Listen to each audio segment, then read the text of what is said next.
پہاڑی زبان میں اپڈیٹ سنیے۔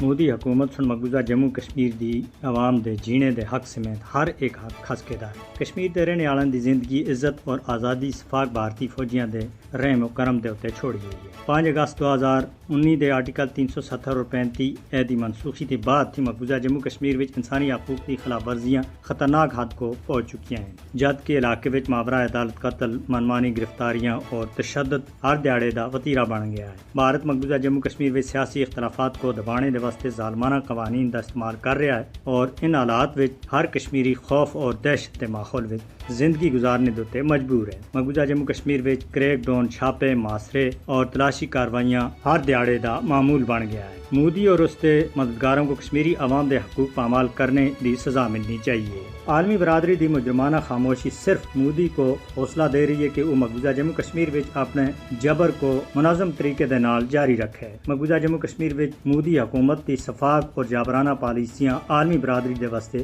چیلنج ہیں۔ پاکستانی وزیر خارجہ بلاول بھٹو زرداری اور OIC دے وزرائے خارجہ اجلاس وچ کشمیری عوام دی جدوجہد آزادی دے واسطے پاکستان دی غیر متزلزل حمایت دا اعادہ کردیا ہویا آخیا ہے کہ تنازع کشمیر دے حل تھی بغیر پاکستان اور بھارت کے وچکار پائیدار امن ممکن ہی نہیں ہے۔ اقوام متحدہ اور OIC کشمیری عوام کو انہاں دا ناقابل تنسیق حق خود ارادیت دوڑنے وچ مدد کرن۔ بھارت مسئلہ کشمیر دے اتنے مذاکرات تھیں نس رہا ہے۔ انہاں سناخیا کہ OIC ممالک تھیں درخواست ہے کہ وہ کشمیری عوام دے حق خود ارادیت دے حصول دے واسطے تنظیم دے رکن ممالک کردار ادا کرن۔ بھارتی ریاست ہریانہ دے شہر پلوال وچ ہندو انتہا پسنداں سن ایک مسلمان ٹرک ڈرائیور کو گاں لے جانے دے شبے وچ سخت تشدد کا نشانہ بنایا، جبکہ ایک اور بھارتی ریاست اتر پردیش وچ مساجد تھیں لاؤڈ سپیکر لائے جا رہے ہیں۔ 700 سے زیادہ بھارتی طلبہ کو جعلی دستاویزات کی بنا دے کینیڈا دے ممالک بدری دا سامنا کرنا پے رہا ہے۔